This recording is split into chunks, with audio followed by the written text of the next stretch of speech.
So this fight is apparently going to be made for December.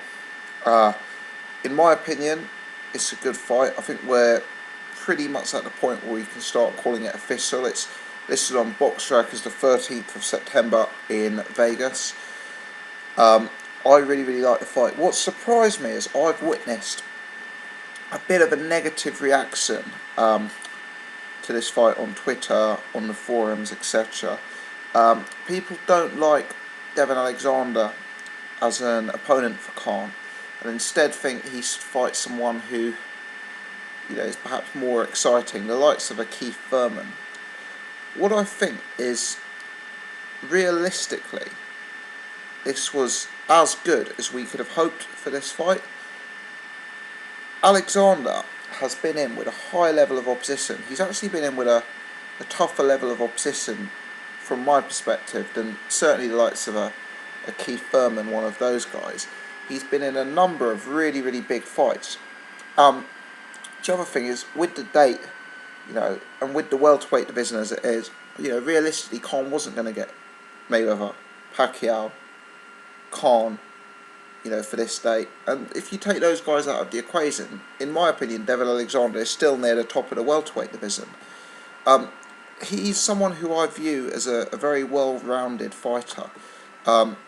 He's got good jab, good hand speed, good combination punching.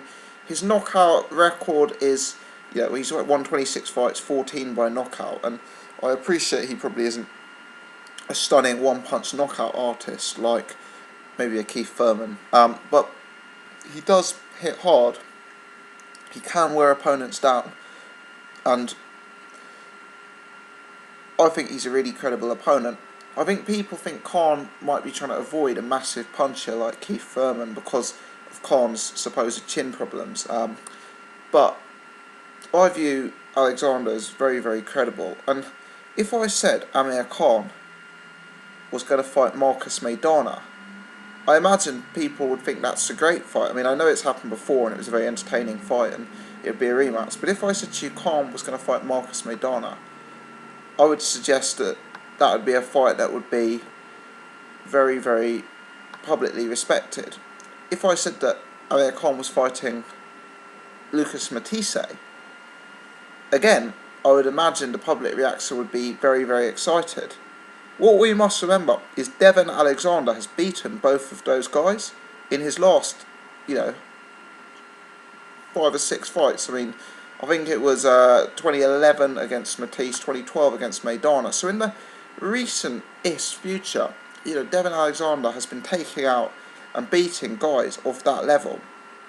Now, just because he doesn't have the style that might overly appeal to the casual fan, whereas someone like a Marcus Maidana may do, it doesn't mean it's a bad fight. And if we look at the guys who've beaten Devon Alexander, Tim Bradley, who I rate as a pound-for-pound candidate, I think the way he performed against Juan Manuel Marquez is spectacular. I think he's a real clever boxer, very strong as well. Tim Bradley and Sean Porter. Now, both of those guys were able to beat Alexander, in my opinion, by being incredibly strong on the inside, almost manhandling him at times, being very aggressive, inside fighters. Now, I know Amir Khan does have the propensity to get sucked into a war, but I don't view Amir Khan as that sort of same type of fighter as Sean Porter. If Amir Khan's going to be effective to his potential, he's going to be a boxer. He's going to be using a jab. He's going to be using movement. And Devon Alexander, to me, hasn't lost against one of those guys. I would agree that Tim Bradley has been a boxer. Certainly, if we look at the Juan Manuel Marquez, fights, he's used sort of boxing in that.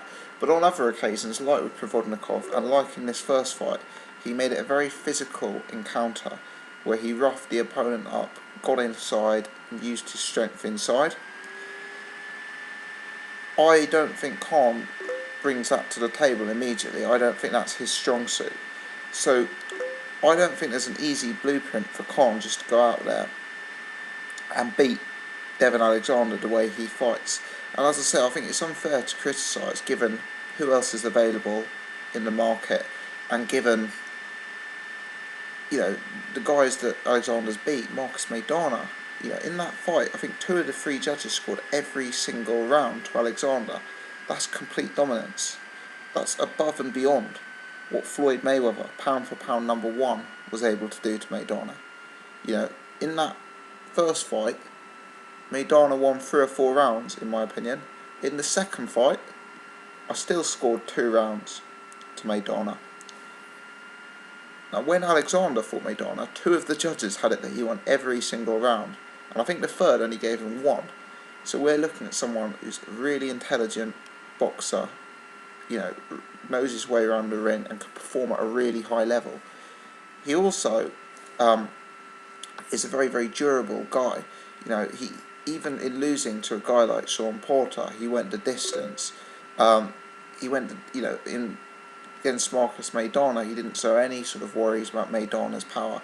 He's never been stopped. He's got a lot, you know, I think this has got the potential to go 12. It's a very, very interesting fight from a boxing perspective. The only other thing I'd say is, what I've noticed about Alexander is, at times he's can work like a counter puncher. There's times he'll just sort of sit there, look at his opponent, and then when they leave themselves open from a big shot, clock them. And Amir Khan could potentially be vulnerable to that. You know, as I said, Alexander isn't maybe like the classic one-punch knockout artist, but the guy can hit. I mean, he hurts people, and I think there is scope. Whilst I'd probably be leaning towards Khan with Khan's sort of electric movement and jab, etc., there is scope if Khan goes down the, you know, getting himself stuck into a war route, that he may leave himself open like he did against Danny Garcia, etc., and that even Alexander could catch him and get the best of this. I really, really like it. I really like it. I think Khan has fought a decent level of opposition. He's not as active as I'd like, but, you know, if he took Devon Alexander's scalp, that would be a major, major victory ahead of fighting potentially Floyd Mayweather or Kell Brook. And as I say, I'm very much looking forward to this one. I don't understand the negative reaction. The only thing I think is that the negative reaction may be from people who aren't, you know, real hardcore boxing fans, and who prefer to see a Sean Porter or a Marcus Maidana. And that's fine if you prefer that. That's not me being critical of you. But that is not reason to discredit Devon Alexander, a guy who's beaten Matisse, a guy who's hung with Tim Bradley and Sean Porter, a guy who's beaten Marcus Maidana more convincingly than Floyd Mayweather. That's my thoughts. Very much looking forward to this one. I think Khan will win. I'll do a more in-depth pre-fight video at the time, but Devon Alexander very much live in this fight. Thanks for watching.